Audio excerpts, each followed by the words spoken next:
अरे आहे का मुंजेकरजी साहेब? अबा साहेब तुम्ही आमच्या घरी आले साहेब. बसा ना बसा साहेब, बसा साहेब बसा. मग काय म्हणता मुंजेकर साहेब, कसं चाललं सगळं तुमच्या? तुम्ही असल्यावर तसं बरोबरच आहे साहेब, सगळं चांगलं चालू आहे. समोर इलेक्शन आहे म्हटलं, लक्ष राहू द्या ना आपल्यावर. का आबा तुम्हीच आमचे मायबाप आहे साहेब, यावेळेस पण तुम्हीच निवडून येणार. बरं चला मग येतो. नाही नाही साहेब, पहिल्यांदा तुम्ही आमच्या घरी आले आहे साहेब, असं कसं काही तर खाऊन तर जावं तुम्ही. नाही त्याची काही गरज नाही, निघतो आम्ही, आम्हाला यायचं आहे थोडं काम. साहेब खाऊन घ्या, गरीबाच्या घरी खाल्लं म्हणून आपण न्यूज टाकून देऊ, समोर निवडणूक आहे, आपल्याला बहुत कामात येईल.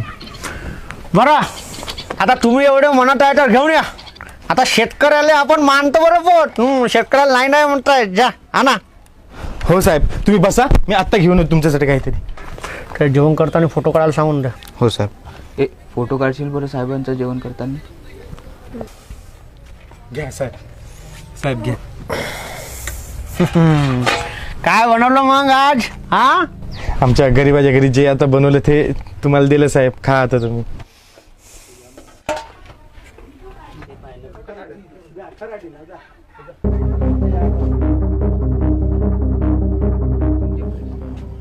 खाण्याची साहेब. काय खाणं? हे काय तुम्ही खाली ताट दिलाय? हे का मजाक लावली आहे का?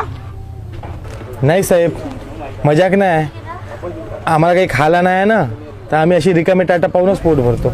आम्ही शेतकरी आहोत साहेब, आम्ही दुसऱ्या टाटामध्ये हमेशा अन्न टाकतो, पण आमचे टाटा असेच रिकामे राहते. तुम्ही आले, तुम्हाला पण हाच टाट दिला आम्ही.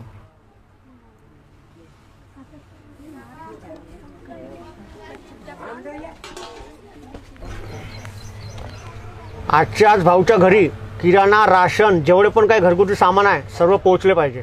ठीक आहे. ठीक आहे, तू काळजी नको करू, सर्व ठीक होईल. काही जर गरज पडली तर मी आहो. ठीक आहे, ऑफिसमध्ये यायचे नाही मी. ठीक आहे, आणि बाबाला नमस्कार सांगशील माझा. ठीक आहे, येतो मी.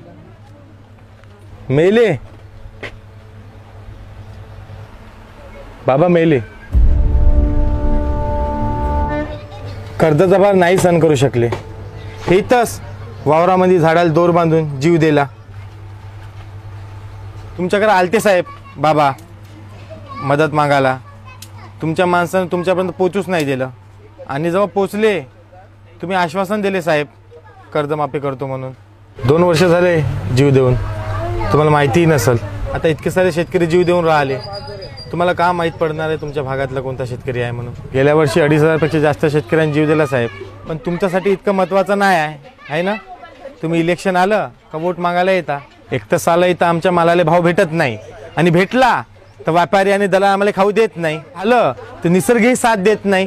आता फक्त बोलासाठी जगाचा पोशिंदा राहिला आहे शेतकरी. शेतकरीच्या नावाने किती वोट खाता साहेब.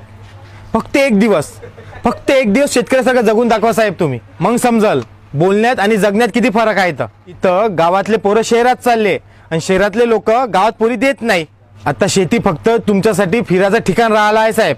आम्हाला काहीच नाही पाहिजे साहेब, आता आम्हाला काहीच नाही पाहिजे. आमच्यामध्ये इतकी ताकद आहे की आम्ही आमचे पोटं भरू शकतो, आणि आम्ही आमच्या पोराला शिकवू शकतो.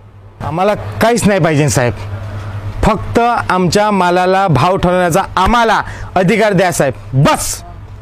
निसर्गानं साथ दिली आणि आमच्या पिकाला भाव मिळालं तर आम्हाला कोणाचीच गरज नाही साहेब, कारण की आम्ही शेतकरी तुमचे बाप आहोत.